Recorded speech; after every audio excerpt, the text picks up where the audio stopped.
Hello, I'd like to share with you our project on machine learning to accelerate energy materials research from neutron scattering experiments at Oak Ridge National Lab. I'd like to first thank my advisors for this project, Professor Jordan Maloff and Professor Kyle Bradbury, and my PI, Professor Olivier Delaire, for their support and guidance. Oak Ridge National Lab houses world-class instruments that probe correlated atomic motion in materials. The animation at the bottom right show how atoms would oscillate in a crystal. Atomic vibrations, termed phonons, store and transport heat, important to utilize and control to advance the energy infrastructure. The building shown at the top contains neutron sources used to measure phonons. The Sankey diagram from the Lawrence Livermore National Lab shows the flow of energy that is produced and consumed in the US in 2021. One fact to highlight is that 2/3 of the energy produced is rejected as heat. Therefore, it becomes important to make the energy infrastructure more efficient by controlling phonons, in thermoelectrics for example. Thermoelectrics are used for waste heat to electricity conversion. The figure on the left shows experimentally measured values of the efficiency of thermoelectric materials with time. The thermoelectric efficiency continues to rise, and this trend is found in other classes of energy materials. Other types of energy materials that utilize phonons are shown in the right, ranging from superconductors to photovoltaics. Inverting experimental data by fitting the measured spectra to models teaches important design parameters.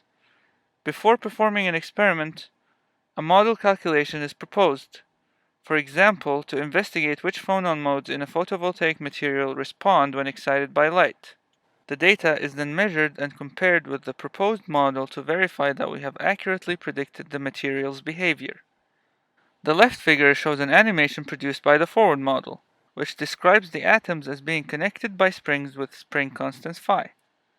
When diagonalized, phi gives the different phonon energies E, which is then further convoluted by the instrument response to give the intensity map I of QE shown. The center figure shows a view inside the ARC's time-of-flight neutron spectrometer at Oak Ridge National Lab, where neutrons scatter off the sample into the detector array, generating an intensity image shown on the right. The research topic for this project is to determine what the experimental phis are, thereby telling us in this example which springs or bonds are most affected under photoexcitation, and can therefore be further tuned to enhance solar cell performance. Therefore, the problem tackled can be posed as follows. Inverse models to obtain the spring constants phi from the measured intensity images I of QE are computationally expensive.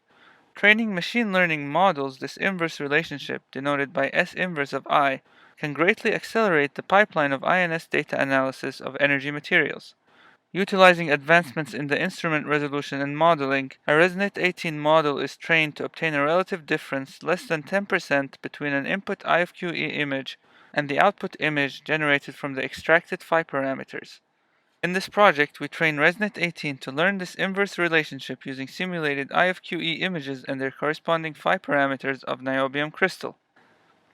Shown in the left figure is an example input I of QE with its corresponding spring constants at the bottom. Plugging the image into ResNet 18 outputs the spring constants phi out shown at the center bottom, and plugging those back into the forward simulator shows the image in the center. In this example, both the difference between the intensity images shown on the right and the phi parameters is below 10%, indicating that we have met the criteria. Shown in the left figure is an example input image I of QE with its corresponding spring constants at the bottom, indicating that we have met the criteria. We trained ResNet 18 to learn the inverse relationship to extract up to 20 spring constants. Shown on the left is a difference map between experimental spectra and the predicted intensity image obtained from inverting the experimental data. The match can be improved by making the forward model more accurate. On the right is a difference map obtained from including simulated data of germanium crystal in the training dataset. And to take this project further, more energy material classes can be included. And with that, I'd like to thank you for listening.